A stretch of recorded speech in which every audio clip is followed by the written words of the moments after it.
प्यारे बच्चों नमस्कार। आप सभी का स्वागत है आपके अपने चैनल गोल्डन पाठशाला में। इस क्लास में हम लोग राष्ट्रीय आय एवं योग्यता आधारित छात्रवृत्ति परीक्षा 2020 का प्रश्न पत्र हल करने वाले हैं और इस क्लास में हम लोग विज्ञान के 35 प्रश्नों पर चर्चा करेंगे। आप देख पा रहे होंगे किस प्रकार से आपका प्रश्न पत्र दिया जाता है। इसी प्रकार से आपका जो पहला पेज होगा इसी प्रकार से आपका दिया जाएगा।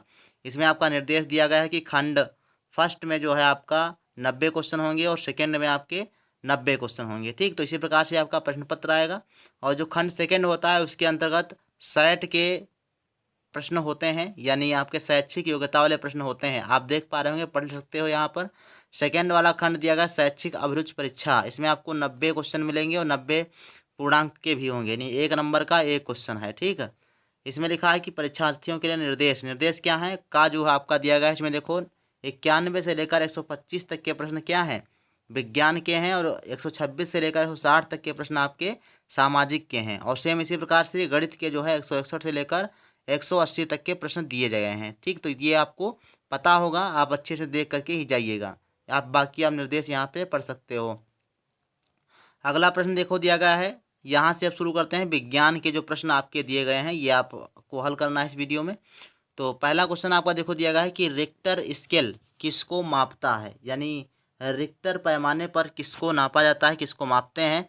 तो भूकंप को मापते हैं। थर्ड वाला ऑप्शन आपका राइट हो जाएगा बच्चों। समय, दूरी और चाल इसके मात्रक अलग अलग हैं। समय को सेकंड में मापते हैं, दूरी को मीटर में मापते हैं और चाल को मीटर पर सेकंड में या किलोमीटर प्रति घंटा में मापते हैं। ठीक है, तो ये आपके मात्रक हो जाते हैं और भूकंप को जो है रिक्टर पैमाने पर मापा जाता है। इसी प्रकार से 92 नंबर क्वेश्चन आपका देखो दिया गया है कि प्रकाश वर्ष मात्रक है। तो प्रकाश वर्ष मात्रक बच्चों हो जाता है दूरी का मात्रक होता है प्रकाश वर्ष, और चाल का मात्रक किलोमीटर प्रति घंटा या मीटर प्रति सेकंड होता है। समय का सेकंड होता है, घंटा होता है, और ताप का मात्रक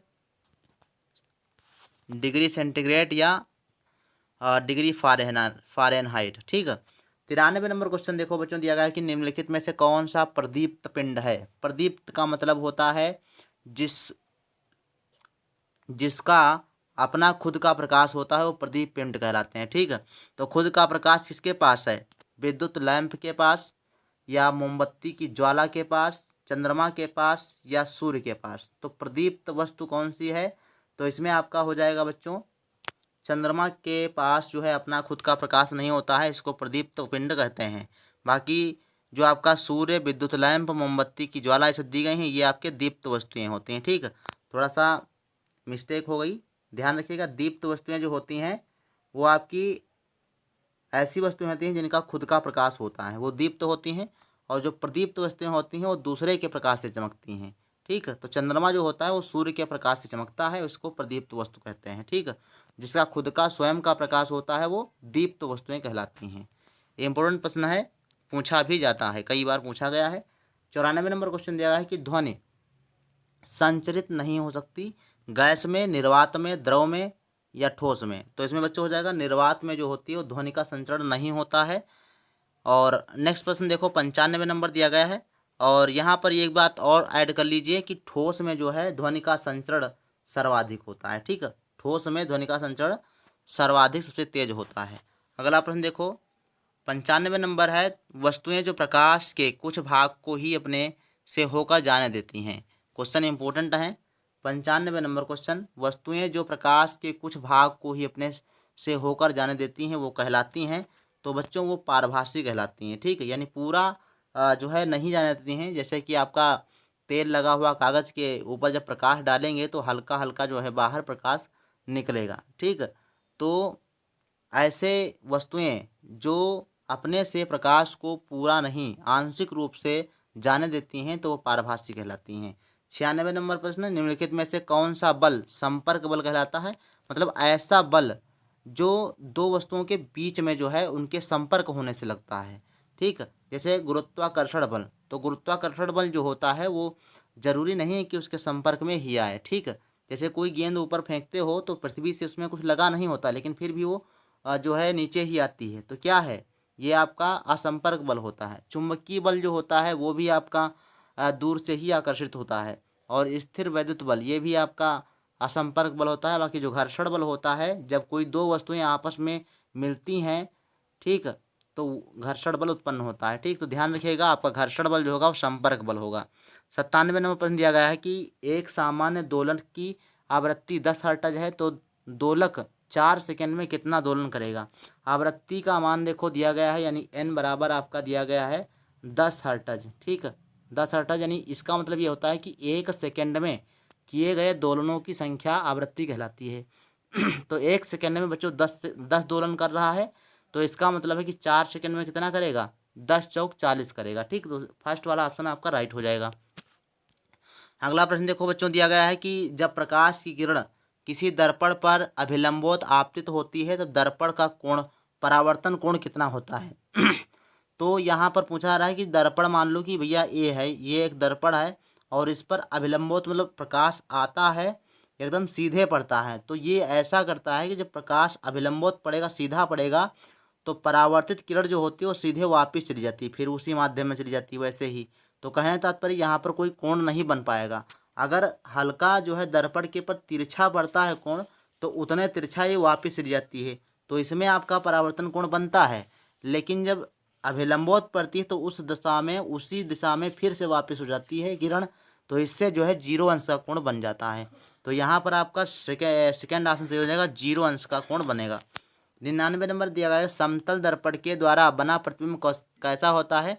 तो जिसमें हम लोग जो है आईना है उसमें देखते हैं तो आभासी प्रतिबिंब होता है। सेकेंड वाला ऑप्शन आपका सही हो जाएगा। इसके बाद 100 नंबर क्वेश्चन देखो, दिया गया है कि एक गीले फर्श पर सावधानी पूर्वक चलना चाहिए। क्यों चलना चाहिए? क्योंकि गीली फर्श ज़्यादा घर्षण प्रदान करती है, गीली फर्श कम घर्षण प्रदान करती है, गीली फर्श खुरदरा हो जाता है, या गीला फर्श जो होता है विद्युत आघात कर सकता है। तो इसमें आपका राइट आंसर क्या हो जाएगा, गीला फर्श जो होता है वो कम घर्षण प्रदान करता है, अर्थात वो चिकना हो जाता है जिसके कारण हमारे पैर फिसल जाते हैं। 101 नंबर देखो दिया गया है, प्रति एकांक क्षेत्रफल पर लगने वाला बल को क्या कहते हैं। तो ये दाब कहलाता है, इंपॉर्टेंट है। और दाब का ध्यान रखिए, एसआई मात्रक पास्कल होता है। क्या होता है? पास्कल होता है, एसआई मात्रक पास्कल होता है। और वैसे तो न्यूटन मीटर स्क्वायर भी होता है। ठीक है, यानी एमकेएस पद्धति में न्यूटन मीटर स्क्वायर होगा और एसआई पद्धति में पास्कल होगा। 102 नंबर प्रश्न दिया गया है कि निम्नलिखित में से जल का रासायनिक प्रदूषक नहीं है। तो जल का रासायनिक प्रदूषक कौन नहीं है? तो इसमें देखो आपका फर्स्ट ऑप्शन कीटनाशक, जीवाणु, रासायनिक खाद, पारा। तो इसमें आपका जीवाणु हो जाएगा, सेकेंड ऑप्शन सही हो जाएगा। बाकी जो कीटनाशक होते हैं वो जो जल में घुलती हैं तो जल प्रदूषण हो जाता है। रासायनिक खाद भी होती है और पारा भी अगर जल में घुलता है तो वो भी क्या होता है, जल को प्रदूषित करता है। 103 नंबर प्रश्न दिया गया है कि निम्नलिखित में से कौन सी गैस रक्त में O2 ले जाने की क्षमता को घटाती है। तो O2 गैस ले जाने की क्षमता को घटाती है भैया CO, यानी कार्बन मोनोऑक्साइड। इसमें आपका सेकेंड ऑप्शन सही हो जाएगा। ठीक, ध्यान रखिएगा, इंपॉर्टेंट प्रश्न यहाँ से बनता है। और 104 नंबर प्रश्न दिया गया है कि प्राकृतिक रेशा कौन सा है। तो प्राकृतिक रेशा बच्चों इसमें जो प्रकृति के द्वारा प्राप्त होता है, जो मानव अपने हाथ से नहीं बनाता है, तो इसमें आपका कपास हो जाएगा। बाकी रेयान आपका दिया गया है, नायलान दिया गया है, पॉलिस्टर दिया गया है। तो ये सब आपके कृत्रिम रेशे होते हैं। बाकी कपास आपका क्या है, प्राकृतिक रेशा होता है, ध्यान रखिएगा। इसके बाद 105 नंबर दिया गया, निम्नलिखित में से मिश्र धातु नहीं है। तो मिश्र धातु कौन सी नहीं है? पीतल, कांसा, जर्मन सिल्वर। ठीक, तो इसमें आपका राइट आंसर बच्चों क्रोमियम जो होता है ये आपकी धातु होती है, ये मिश्र धातु नहीं होती। ठीक, पीतल जो होती है वो दो अलग अलग धातुओं का मिश्रण होती है। अगला प्रश्न 106 नंबर, निम्नलिखित में से कौन ग्रीन हाउस गैस है। तो ग्रीन हाउस गैस कौन सी है ये बताना है। निम्नलिखित में से कौन सी ग्रीन हाउस गैस है। तो इसमें आपका देखो N2 दिया गया है और SO2 दिया गया है, O2 दिया गया है या CO2 दिया गया है। तो ग्रीन हाउस गैस कौन सी है ये आप लोग कमेंट बॉक्स में लिखिएगा। तो इसमें बच्चों राइट आंसर आपका हो जाएगा कार्बन डाइऑक्साइड जो होती है वो ग्रीन हाउस गैस कहलाती है। इसके अलावा 107 नंबर प्रश्न की बात करेंगे तो खाने वाले सोडा का सूत्र क्या होता है। तो खाने वाला जो सोडा होता है उसका रासायनिक नाम होता है सोडियम बाइकार्बोनेट। और इसमें आपका सेकेंड ऑप्शन सही हो जाएगा NaHCO3। ध्यान रखिएगा, कन्फ्यूजन हो जाएगा धावन सोडा और खाने वाला सोडा में। तो खाने वाले सोडा में H लगा होता है NaHCO3, और इसमें Na2CO3 होता है। ठीक, ध्यान रखिएगा, इम्पोर्टेंट है और ये पूछा भी जाता है। तो धावन सोडा Na2CO3 होता है और HCO3 आपका कौन सा होता है, तो खाने वाला सोडा होता है। ठीक, और 108 नंबर प्रश्न आपका देखो दिया गया है कि निम्नलिखित में से कौन सा अधातु है। तो अधातु कौन सा, सोडियम या Fe फेरस या कार्बन या मैग्नीशियम। तो इसमें आपका राइट आंसर है तीसरा वाला, तीसरा राइट आंसर है कार्बन जो होता है वो अधातु होता है। अगला प्रश्न देखो दिया गया है दहन प्रक्रिया में कौन सी गैस सहायक है। जो दहन प्रक्रिया मतलब जलाने में सहायक हो, आग को जलाने में कौन सी गैस सहायक होती है, तो ये आपका हो जाएगा O2। ऑक्सीजन गैस जो होती है वो दहन में सहायता करती है। और 110 नंबर प्रश्न आपका दिया गया है बॉक्साइड। बॉक्साइड क्या है, यानी बॉक्साइड जो होता है वो एल्युमिनियम का क्या होता है, अयस्क होता है। तो जिसमें एल्युमिनियम मिल जाए वही आपका राइट आंसर। तो इसमें आपका सेकेंड आंसर सही हो जाएगा Al2O3। ये आपका बॉक्साइड है, बाकी किसी में Al नहीं है। तो ऐसे भी आप होशियारी से सवाल का आंसर दे सकते हैं। 111 नंबर प्रश्न दिया गया है कि यौगिक M3PO4 का होल ट्वाइज में धातु M की संयोजकता बताइए। तो धातु M की संयोजकता इसमें 2 हो जाएगी, सेकेंड ऑप्शन आपका राइट है। 112 नंबर प्रश्न दिया गया है ओजोन परत क्षरण के लिए उत्तरदायी यौगिक कौन सा है। तो ओजोन परत के क्षरण में बच्चों क्लोरोफ्लोरोकार्बन, इसको ध्यान रखिएगा, CFC भी कभी कभी दे देता है। ठीक, तो CFC भी याद रखना। और ये कहाँ से निकलता है, तो जैसे फ्रिज, रेफ्रिजरेटर, इनसे जो है निकलता है ये क्लोरोफ्लोरोकार्बन, और जो आपका ओजोन क्षरण में सहायक होती है।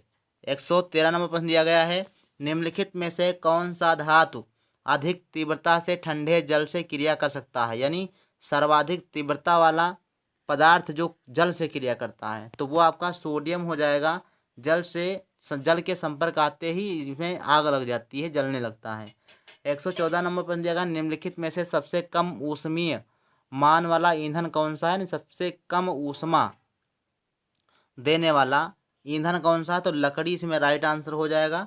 बाकी आपका मिट्टी का तेल, मेथेन और हाइड्रोजन, ये सब उच्च ऊष्मा वाले पदार्थ होते हैं। ठीक, ईंधन होते हैं। डेंगू रोग का वाहक क्या है। 115 नंबर प्रश्न में डेंगू रोग का वाहक बच्चों हो जाता है एडीज। एडीज मच्छर जो होता है वो डेंगू का वाहक होता है, और जो मादा एनाफिलीज होती है मलेरिया का वाहक होता है। ध्यान रखिएगा, मलेरिया और डेंगू इसमें कन्फ्यूजन होगा तो आपको अच्छे से याद भी कर लेना है।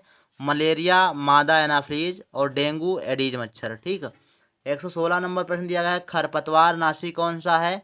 तो जो भी किसान बच्चे रहे होंगे तो उन्होंने अपने खेतों में 2,4-D डाला होगा ना, तो वो खरपतवार नाशक होता है 2,4-D। तो इसमें आपका थर्ड ऑप्शन सही हो जाएगा। ऑक्सिन एक पादप हार्मोन होता है, ये भी आपको ध्यान रखना है। 17 नंबर प्रश्न की बात करते हैं गंगा कार्य योजना परियोजना प्रारंभ की गई थी। तो गंगा कार्य परियोजना प्रारंभ की गई 1985 ईस्वी में, सेकेंड ऑप्शन आपका राइट हो जाएगा। 118 नंबर प्रश्न दिया गया निम्नलिखित में से कौन सा रोग विषाणु द्वारा नहीं होता। कौन सा विषाणु द्वारा नहीं होता है, पोलियो, खसरा, एड्स या क्षय रोग। तो इसमें राइट आंसर हो जाएगा क्षय रोग जो होता है वो आपका विषाणु द्वारा नहीं हो जाता, यानी वायरस द्वारा नहीं होता है। 119 में अपन दिया गया है कि निम्नलिखित में से किसमें कोशिका भित्ति पाई जाती है। कोशिका भित्ति पाई जाती है ये बताना है। अमीबा में, पैरामीशियम में, यूग्लिना में या स्पाइरोगायरा में, किसमें कोशिका भित्ति पाई जाती है। तो 4 ऑप्शन सही है, चौथा वाला स्पाइरोगायरा में पाई जाती है। 120 नंबर प्रश्न दिया गया है चेचक के टीके की खोज किसने की थी। तो चेचक के टीके की खोज की थी बच्चों एडवर्ड जेनर ने। ठीक, एडवर्ड जेनर ने चेचक के टीके की खोज की थी। अगला 121 नंबर प्रश्न निम्नलिखित में से किसमें मुकुलन द्वारा प्रजनन होता है। तो मुकुलन द्वारा प्रजनन होता है हाइड्रा में। किसमें होता है, हाइड्रा में होता है। और केचुआ द्विलिंगी जंतु होता है। मेढक जो होता है इसमें बाह्य निषेचन होता है। और मछली जानते हो ये गिल्स द्वारा सांस लेती है। तो इन सब जंतुओं के बारे में थोड़ा थोड़ा सा अध्ययन रखेंगे, जानकारी रखेंगे तो क्वेश्चन आपके छूटेंगे नहीं, आसानी से कर लोगे आप। किस ग्रंथि द्वारा इंसुलिन हार्मोन का स्रवण होता है। तो इंसुलिन हार्मोन का स्रवण होता है अग्न्याशय को द्वारा। किसके द्वारा, अग्न्याशय द्वारा।